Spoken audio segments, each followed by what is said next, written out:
Hey everyone, and welcome back to the Deep Dive. Today we are diving into some fascinating developments happening over in Ethiopia.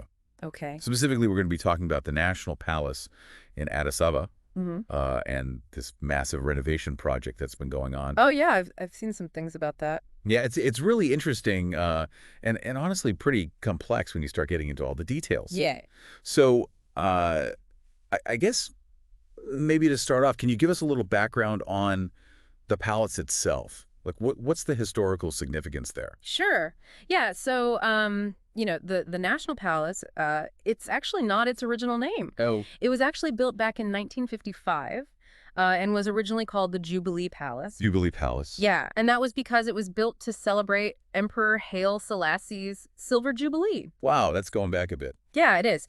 And it was really seen as the symbol of his power and of Ethiopia's sort of unique architectural heritage at the time. I see. So it's not just some random building they decided to fix up. It's got some serious history behind it. Absolutely, yeah. Okay, so then fast forward to today, and this huge renovation project is underway.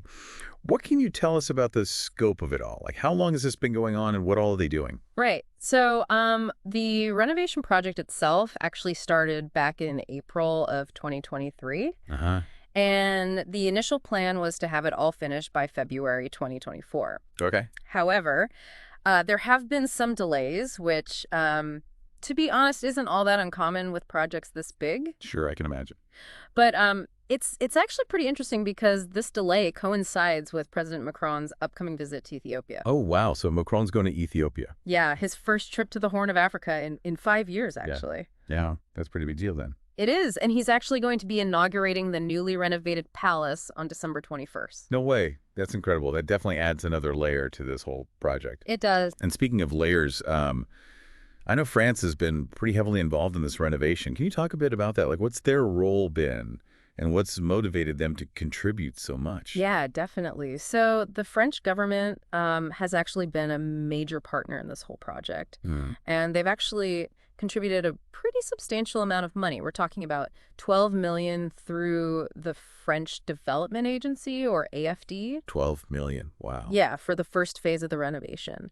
And this is actually part of a much broader initiative by the French government to support cultural heritage preservation efforts all around the world. Interesting. So it's not just this one specific project. They're really committed to this kind of work globally. Yeah, they really are. They see these types of sites as being like vital links to the past, Yeah. crucial for understanding cultural identity and history and all of that. I see. So it's about the bigger picture. Absolutely. Yeah. And it's also interesting to note that they're not just restoring the palace to how it used to be. Yeah. They're actually transforming it into this major tourist attraction. Right. That's what I found so interesting about this whole thing. It seems like opening up these historically significant but previously kind of inaccessible places to the public is becoming more and more common. Yeah, you're right. We've actually seen this same approach with another palace in Addis Ababa, the Menelik Palace. Oh, yeah. That opened to the public back in 2019, and it's really a way to kind of democratize access to history, allowing more people to engage with their heritage and all of that. That makes sense. Yeah. But I imagine there must be challenges too, right? Yeah. Like in terms of balancing the preservation of these historic sites with the demands of tourism.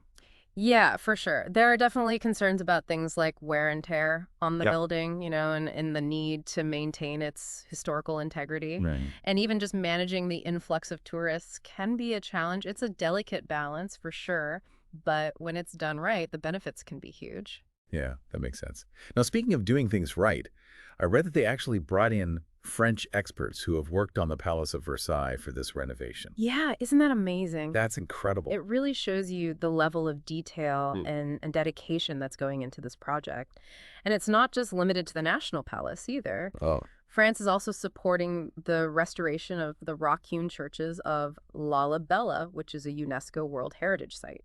wow. They're really invested in preserving Ethiopia's cultural heritage. They are. So we've got international collaboration, historical preservation, tourism development, all wrapped up as one project. Mhm. What's the big takeaway for you? I think for me, what really stands out is just the power of cultural heritage to bridge divides and foster understanding between different countries. Yeah. It's a reminder that history isn't just about the past. It really shapes who we are today, and it influences the future. That's a great point, and it makes you think about how opening up these sites might impact Ethiopia's national identity moving forward, especially its relationship with figures like Haile Selassie. Absolutely. It raises all sorts of questions about how we remember the past and how those memories shape our present. A lot to think about. Well, we hope this deep dive into the National Palace renovation has given you all some new insights.